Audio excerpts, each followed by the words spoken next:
हाथ एकदम स्ट्रेट, खभाने एकदम समांतर होवा જોઈએ આમ નહીં. 2 पंजा पर उधर आओ.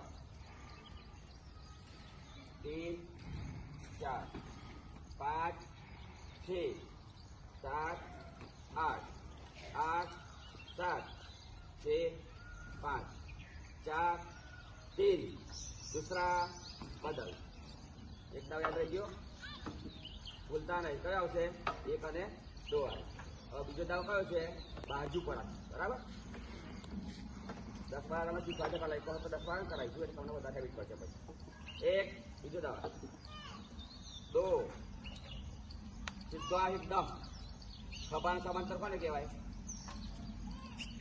3 4 5 6 7 8 8 7 6 5 4 3 तीसरा बदल.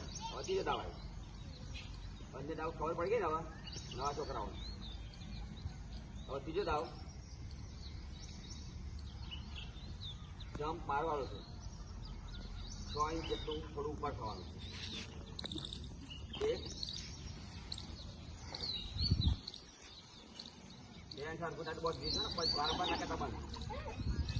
શનિવારે પેન્ટ હરખું બોધીને જવાનું. ના આવે તો ઉપર બેલ્ટ બસ દીધો હોતો નહીં. તો